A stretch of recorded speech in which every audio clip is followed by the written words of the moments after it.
ஆக்கப்பூர்வமான நிகழ்வுகளை அலசி ஆராய் ஒரு களம். RDX திங்கள் முதல் சனிக்கிழமை வரை இரவு 7 மணிக்கு.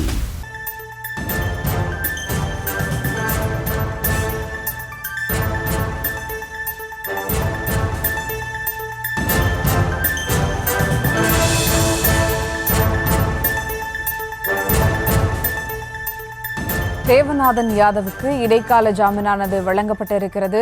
மேலும் விவரங்களோடு இணைகிறார் செய்தியாளர்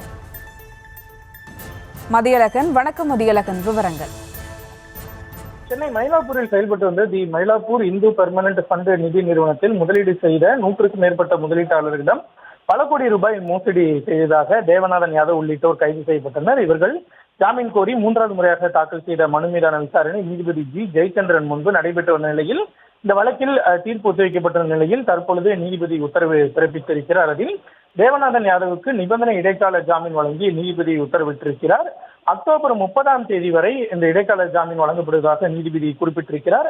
அக்டோபர் 31ஆம் தேதி தேவநாதன் டாட்மிட் நீதிமன்றத்தில் சரணடைய வேண்டும் என்றும் நீதிபதி உத்தரவிட்டிருக்கிறார். மேலும் தேவநாதன் யாதவ் தனது பாஸ்போர்ட்டை ஒப்படைக்கவும் நீதிபதி உத்தரவிட்டிருக்கிறார். முக்கிய நிபந்தனையாக 100 கோடி ரூபாயை வரும் 30ஆம் தேதிக்குள் விசாரணை நீதிமன்றத்தில் காசாக, அதாவது ரொக்கமாகவே செலுத்த வேண்டும் என்றும் தேவநாதன் யாதவுக்கு நீதிபதி உத்தரவிட்டிருக்கிறார். மேலும் ஒவ்வொரு வாரமும் திங்கட்கிழமை விசாரணை நீதிமன்றத்தில் ஆஜராக வேண்டும் என்றும் தேவநாதன் யாதவுக்கு உத்தரவு பிறப்பிக்கப்பட்டிருக்கிறது. மேலும் இந்த இடைக்கால ஜாமீன் வழங்கப்பட்டுள்ள இடைப்பட்ட காலத்தில் தேவநாதன் யாதவ் தனது சொத்துக்களை விற்று அதாவது பாதிக்கப்பட்டவர்களுக்கு அந்த பணத்தை இழப்பீடு திரும்பி அளிப்பது தொடர்பாக அறிக்கை தாக்கல் செய்ய வேண்டும் என்றும் தெரிவிக்கப்பட்டிருக்கிறது. மேலும் அந்த சொத்துக்கள் எந்த விதமான வில்லங்க சொத்துக்களாக இருக்கக்கூடாது என்றும் உத்தரவானது பிறப்பிக்கப்பட்டிருக்கிறது. இந்த இடைப்பட்ட காலத்தில் தேவைப்படும் பொழுது விசாரணை அதிகாரியை அழைக்கும் பட்சத்தில் தேவநாதன் யாதவ் ஜாமீன், அதாவது அந்த விசாரணை அதிகாரி முன்பு ஆஜராக வேண்டும் என்றும் உத்தரவு பிறப்பிக்கப்பட்டிருக்கிறது.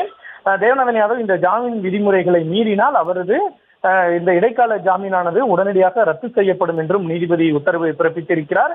இந்த ஜாமீன் என்பது இடைக்கால ஜாமீனாகவே வழங்கப்பட்டிருக்கிறது. அக்டோபர் 31ஆம் தேதி அவர் சரணடைந்த பின்பு இந்த வழக்கில் அடுத்த கட்ட நிகழ்வுகளை பொறுத்து அவரது அந்த ஜாமீன் மனு மீது இறுதி முடிவு எடுக்கப்படும் என்றும் நீதிபதி தனது உத்தரவில் குறிப்பிட்டிருக்கிறார்.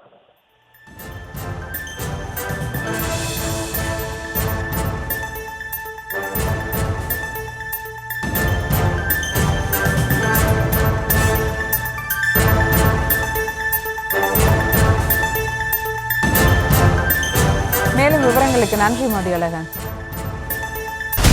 ஆக்கப்பூர்வமான நிகழ்வுகளை அலசி ஆராய் ஒரு களம். RDX திங்கள் முதல் சனிக்கிழமை வரை இரவு 7 மணிக்கு.